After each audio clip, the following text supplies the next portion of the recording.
పోలవరం కోటేశ్వరరావు గారి సాహితీ సర్వస్వం ఈ పుస్తక ఆవిష్కరణ కార్యక్రమంలో పాల్గొంటున్న మిత్రుడు, చిన్ననాటి నుంచి కలిసి మెలిసి చదువుకుంటూ తిరుగుబడుతున్న రోజుల నుంచి స్నేహితంగా ఉంటున్న ఆచార్య యార్లగడ్డ లక్ష్మీప్రసాద్, అలాగే తెలుగు సినీ రంగంలో ఒక చెరగని ముద్ర వేసి తనదంటూ ఒక ప్రత్యేకతను ఏర్పాటు చేసుకొని అతనికి పోటీ సాటి ఎవరు లేరు, తనకు తానే మేటి ఆ రంగంలో ఆ పార్శ్వంలో అనేటి పేరు తెచ్చుకున్న శ్రీ బ్రహ్మానందం గారు, అలాగే అధ్యక్షులు శ్రీ ఎంఎస్కో విజయ్ కుమార్ గారు, సభాసదులందరికీ నమస్కారం. బ్రహ్మానందం గారు మాట్లాడుతూ ఉంటే ఇంకాసేపు ఉందామా అనిపించింది. ఎందుకంటే చాలా కాలంగా సాహితీ గోష్ఠి చర్చ అది మనకి కరువైపోయాయి. ఆ సాహిత్యంలో వచ్చిన మార్పులు, ఆధునిక చుట్టూ సాహిత్యాన్ని మనం ఈ మధ్యకాలంలో చూస్తూ ఉన్నాం. చాలా చక్కగా వారు అనేక విషయాలు స్పృశించి మనకి విషయాలు తెలియజేశారు. నన్ను అడిగితే అప్పుడప్పుడు ఇలాంటి గోష్ఠులు జరుగుతూ ఉండాలి, కార్యక్రమాలు జరుగుతూ ఉండాలి. అలాంటి మంచి ప్రసంగాలు మనం వింటూ ఉంటే మనకు కూడా కాస్త ఆ సాహిత్యం పట్ల అభిరుచి, అభిమానం కలుగుతాయి, ప్రయోజనం కూడా ఉంటుంది. రాజకీయవేత్తలు, విద్యావేత్తలు, సాహితీవేత్తలు వీరందరూ సమాజానికి మార్గదర్శనం చేస్తారు అనేవాళ్ళు కొందరు నేటికి చేస్తూ ఉన్నారు, మనం చూస్తూ ఉన్నాం. మరి కొందరు ఇతర మార్గదర్శనం చేస్తున్నారు. ఆచార్య యార్లగడ్డ లక్ష్మీప్రసాద్ గారి సంపాదకత్వంలో వెలువడిన సాహితీ తపస్వి శ్రీ పోలవరపు కోటేశ్వరరావు గారి సాహితీ సర్వస్వం పుస్తకం 2వ భాగాన్ని ఆవిష్కరించడం చాలా ఆనందదాయకం. ఈ పుస్తకాన్ని చక్కగా రూపొందించి ముద్రించిన లోక్నాయక్ ఫౌండేషన్, రైతు నేస్తం ప్రెస్ బృందాన్ని కూడా నేను ముందుగా అభినందిస్తూ ఉన్నాను. మిత్రుడు లక్ష్మీప్రసాద్ను నేను అభినందించను. ఆయన సంపాదకత్వంలో పుస్తకాలు వస్తున్నాయే కానీ ఈ మధ్యకాలంలో వారు స్వీయ పుస్తకాలు వెలువరించలేదు. వ్యాపకాలు పెరిగినప్పటికీ మంచి పుస్తకాలను వెలువరిస్తున్నారు కానీ వారి ప్రత్యేకమైన రచనా బాణిని మరొకసారి తెలుగువారికి రుచి చూపించాలని ఈ వేదిక మీద నుంచి వారికి సూచన చేస్తున్నాను. వాళ్ళ తల్లిదండ్రులు పేరు ఎందుకు అలా పెట్టారో నాకు తెలియదు, లక్ష్మీప్రసాద్ అని. వాస్తవంగా సరస్వతీ ప్రసాద్ అని పేరు పెట్టి ఉండాల్సింది.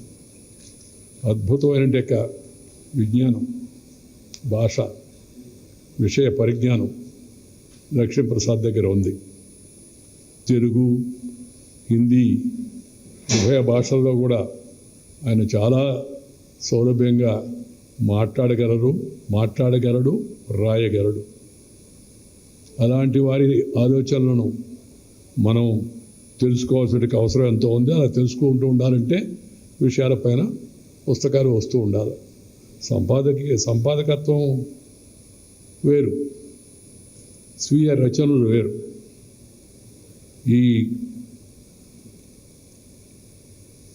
ఈరోజు మనం ఈ ఆవిష్కరిస్తున్న ఈ పుస్తకం సాహిత్యమే తపస్సుగా ముందుకు సాగిన శ్రీ పోలవరపు కోటేశ్వరరావు గారి జీవితం, సాహిత్యం ఈ రెండు ఈ తరానికి ఆదర్శప్రాయమైనవి.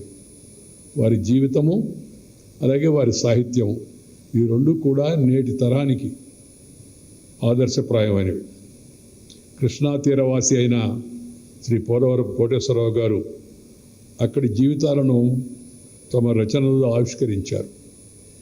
వారి రచనలు అక్షరాల కూర్పు మాత్రమే కాదు, ఒక తరం ప్రజల యొక్క స్థితిగతులు, ప్రత్యేకించి గ్రామీణ ప్రాంత ప్రజల జీవితాలకు వారి రచనలు సాక్షర రూపాన్నిచ్చాయి. ఎంతో సహజమైన శైలిలో సాగినట్టు యొక్క వారి ప్రతి రచన మరింత ప్రత్యేకమైనవి. స్వీయ సాహిత్యాన్ని వెలువరించడమే కాకుండా శ్రీ కోటేశ్వరరావు గారు అందించిన వ్యాఖ్యానాలు సైతం ఎంతో ప్రామాణికంగా సాగాయి. తనదైన శైలిలో ఆయా రచనలను వారు యువతకు పరిచయం చేసిన తీరు ఆదర్శప్రాయమైంది. శ్రీనాథుల వారి చాటువులు, భర్తృహరి సుభాషితాలు వంటివి ఈ కోవలోకే వస్తాయి. సుభాషితం అంటే మంచి మాట. సాధారణంగా సాహితీవేత్తలు 1-2 ప్రక్రియలకే పరిమితం అవుతారు. కానీ కోటేశ్వరరావు గారు మాత్రం కవిత్వం, కథలు, నవల, నాటిక, సంగీతం, నృత్యం, యక్షగానం ఇలా అనేక వాటన్నిటితో పాటు వ్యాఖ్యానం, పరిశోధన రీసెర్చ్ అనేక విషయాల్లో తన కలం యొక్క బలం ఆయన చూపించాడు. బలం అంటే బరువు కాదు, విషయం. వారి సాహిత్యాన్ని పరిశీలించిన వారికి ఎవరికైనా వారి వ్యక్తిత్వం, వారి భాషాభిమానం, నిబద్ధత, భాష మీద వారికి ఉన్న పట్టు వంటివి అవగతం అవుతాయంటే తెలుస్తాయి. ఈ పుస్తకంలో వారి పరుగుబడులు మనసుకు ఆనందాన్ని అందించడమే కాదు, మనల్ని ఒక పట్టాన వదిలి వెళ్ళవు. కొన్ని విషయాలు చదివిన వెంటనే మర్చిపోతుంటాం. ఆ రచన లాంటిది. కానీ వీరు మనల్ని అంత సులభంగా వారు ఆ పరుగుబడులు అవుతున్నాయో వారు వాడిన పదాలు, విషయాలు అవి మనల్ని అంత సుందరంగా మన జ్ఞాపకాల నుంచి వెళ్ళవు. ఈ పుస్తకంలో మహాత్మా జిందాబాద్ నాటిక ముందు మాటలో వారు గాంధీజీ గారి గురించి చెప్పిన మాటలు ముత్యాల మూటల వంటివి. స్వాతంత్ర పోరాటం మహానిధి వంటిది. దానికి ఎన్నో ఉపనదులు కలుస్తాయి. ఆ నదికి కానీ దాని ప్రధానమైన ప్రవాహం దాని ప్రత్యేక లక్షణాలతో అది ప్రవహిస్తూ ఉంటుంది అంటూ వారు రాసిన మాటలోని అంతరార్థాన్ని ఈ తరం తెలుసుకోవాలి. శ్రీనాథుడు వారు వచ్చారు. నాటకంలో పాఠశాల విద్యార్థుల ముందుకు వారు శ్రీనాథుడిని తీసుకొచ్చిన తీరు విలక్షణమైంది. ఈ తరహా స్ఫూర్తిని ఈ తరం ఉపాధ్యాయులు, అధ్యాపకులు అందిపుచ్చుకోవాలి, కొత్త తరానికి అందజేయాలి. ఇక రాయలు, రంగన్న నాటిక మరింత ప్రత్యేకమైంది. ఓ సామాన్యుడు తన గురించి ఏమనుకుంటున్నాడన్న రాయల వారి ఉత్సుకత, గొప్పవారి విజయాలు సామాన్యుని సైతం ఎలా స్పందింపజేస్తాయో తెలియజేసిన విధానం ప్రత్యేకమైంది.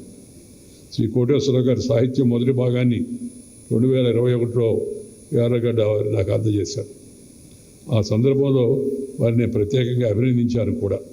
అలాంటి సాహిత్యం ముందు తరాలకు అందడం, ఆ ఏర్పాటు చేయడం ఇది చాలా అత్యంత అవసరం. వీటి ద్వారా ఒక తరం చరిత్రను ముందు తరాలు తెలుసుకోగలవు. భవిష్యత్తును మరింతగా గొప్పగా నిర్మించుకునే యొక్క స్ఫూర్తిని పంచగలవు. సాహిత్య ప్రధాన లక్ష్యం విజ్ఞానం. వినోదం మాత్రమే కాదు, విజ్ఞానం వస్తుంది, వినోదం వస్తుంది. వాటి రెండింటి సమ్మిళితం కూడా ఉంటుంది. సమాజాన్ని జాగృతం చేయడం, ఒకరి అనుభవాల నుంచి మరొకరికి మంచి పాఠాలు నేర్పించడం. ఆనోభద్ర క్షతవోయస్తు విశ్వత అంటే ఉన్నతమైన ఆలోచనలను అన్ని వైపుల నుంచి స్వాగతిద్దాం అంటూ ఋగ్వేదం చెబుతోంది. ఉన్నతమైన ఆలోచనలు అన్ని వైపుల నుంచి. ఈ పునాదుల మీదే భారతీయ విద్యా వ్యవస్థ నిర్మితమైంది. ఒక సమాజం అభివృద్ధి అందులోని ప్రజల యొక్క విద్యా వివేకాల మీద ఆధారపడి ఉంటుంది. ఈ విషయాన్ని ముందుగానే గ్రహించిన భారతీయ సమాజం విద్యకు అత్యంత ప్రాధాన్యత ఇచ్చింది. విద్య జీవితానికి వెలుగునిస్తుంది. ఒక వ్యక్తి తన అభిరుచులు, శక్తి సామర్థ్యాలకు అనుగుణంగా ఉపాధి పొందడమే కాక సమాజానికి తన వంతు సాయం చేయడానికి కూడా ఉపయోగపడుతుందని మన పెద్దలు విశ్వసించేవారు. విద్య, education is not for employment alone, it is for enhancement of knowledge, it is for empowerment of the people అని పెద్దలు చెప్తూ ఉంటారు. అలాంటి చదువు విజ్ఞానాన్ని అందించాలి మనకి.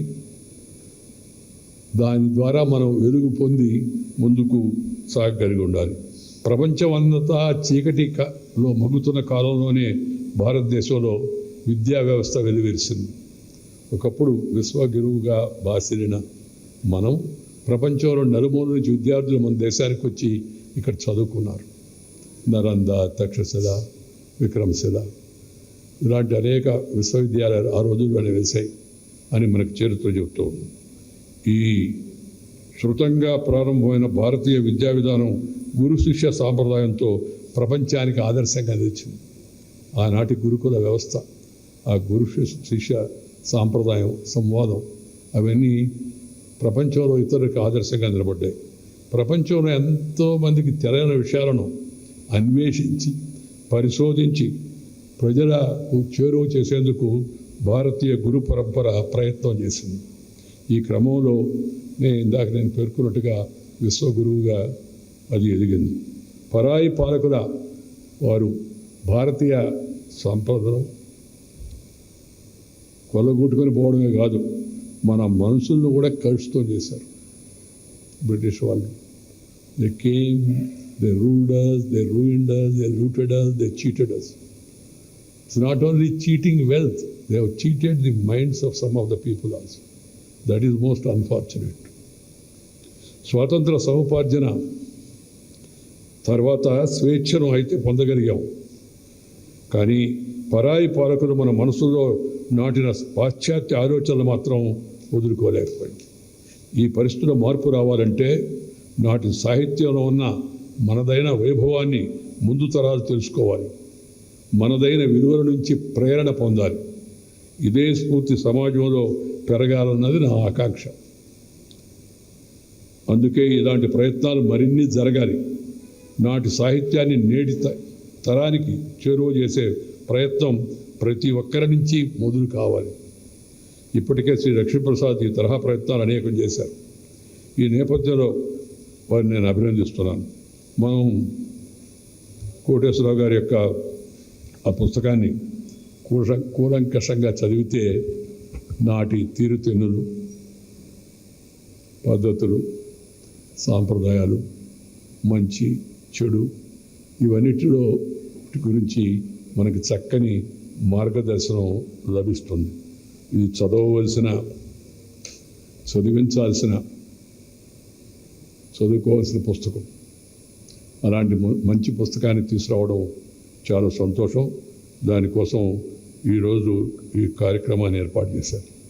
సాహిత్యము, సంగీతము సమాజంపై ప్రగాఢమైన యొక్క ప్రభావాన్ని చూపిస్తాయి. ఆ సాహిత్యం, సంగీతం అది మనసుకి ఒక రకమైన యొక్క మనకి లాలసభావాన్ని, అలాగే మనకు ఒక సరైన మార్గదర్శకత్వాన్ని, అలాగే ఒక సొలేస్ అని ఇంగ్లీష్లో ఒక పదం ఉంది, మనకి ఒక రకమైన ఊరట కలిగిస్తాయి, ఒక రకమైన ప్రేరణ కలిగిస్తాయి. ఆ మంచి సాహిత్యం వస్తే, మంచి సంగీతం వస్తే, ఇప్పుడు వచ్చే గడబడలాగా కాకుండా గడబడ సంగీతం అది ఎందుకు మనకు అర్థం కాదు, వాళ్ళకేమైనా అర్థమైందో లేదో మనకు తెలియదు, కానీ దానివైపు జనం నడిపించే ప్రయత్నం చేస్తున్నారు. కానీ మంచి సంగీతం అంటే ఇప్పుడు చూడరండి అని చాలామంది అంటుంటారు. ఈ మాయాబజార్ సినిమా చూడండి, నాటికి నేటికి ఏ నాటికైనా జనం చూస్తూనే ఉంటారు. గుండమ్మ కథ చూస్తూనే ఉంటారు. ఇక అలాంటివి అనేక మంచి సినిమాలు వచ్చాయి. వాటి ద్వారా మంచి సందేశం ప్రజలకు వెళ్ళింది. అలాగే మంచి పుస్తకాలు, అది విశ్వనాథ వారి పుస్తకం కావచ్చు, లేదా శ్రీనాథుల గురించి పుస్తకం కావచ్చు, లేకపోతే శ్రీశ్రీ గారి పుస్తకం కావచ్చు, ఈ ఆధునిక కవిత్వం పేరుతో కొంతమంది సాగిస్తున్నట్టు రచనలు కావచ్చు, ఇవన్నీ కూడా మనల్ని తట్టి రేపుతూ ఉంటాయి, కొత్త ఆలోచనలు కలిగిస్తూ ఉంటాయి. అన్ని ఆలోచనలను ఏ పక్క నుంచి వచ్చినా వాటిని స్వీకరించడానికి మనం సిద్ధంగా ఉండాలి. కానీ మన ఆలోచనలు ఏవైతే ఉన్నాయో వాటిని కూడా మనం కాపాడుకుంటూ ఉండాలి. మన సంస్కృతి, మన సభ్యత, మన పద్ధతులు, మన సాంప్రదాయాలు, వాటిలో మంచి ఉన్న వాటిని స్వీకరించాలి.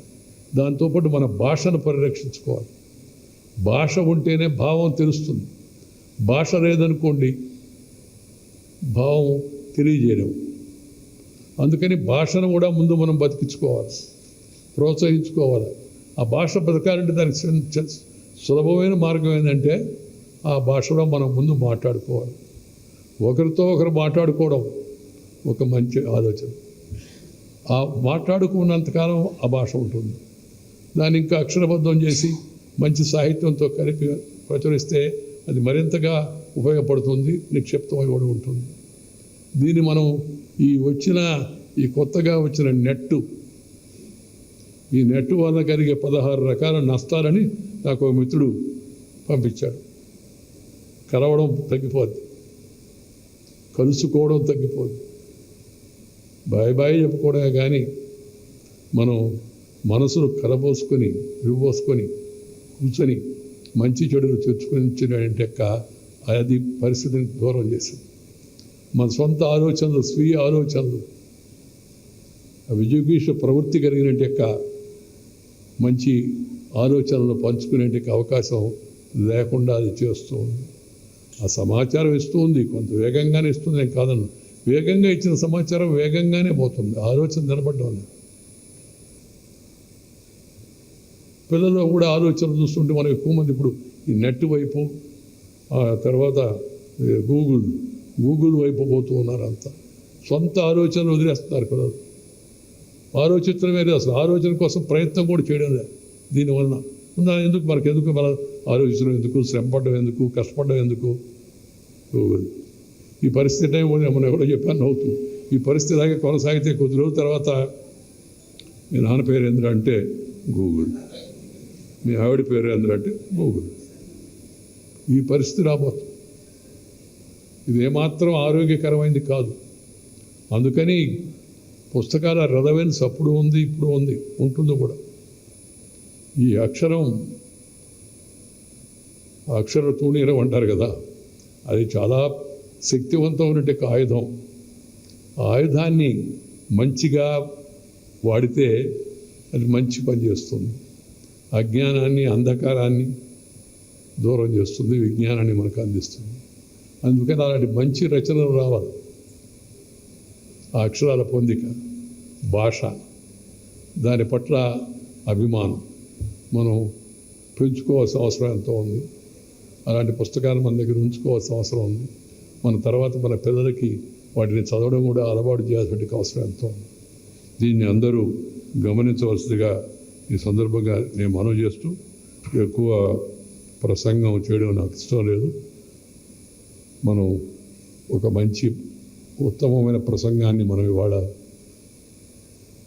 బ్రహ్మానందం గారి ద్వారా మనం వినేందుకు అవకాశం మనకు లభించింది. నాకు నిజంగా చాలా వారు మాట్లాడిన తీరు,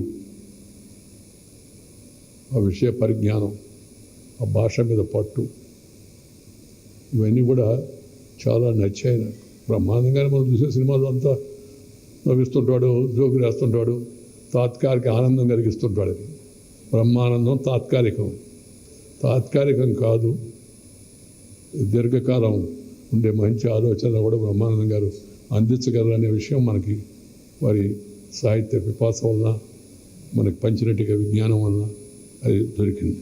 అలాంటి ప్రసంగాలు మరిన్ని ఉండాలని నేను కోరుతూ మంచి కార్యక్రమం ఏర్పాటు చేసినాం. లక్ష్మీప్రసాద్ మరొకసారి అభినందిస్తూ మీ దగ్గర సెలవు తీసుకున్నాను. నమస్కారం.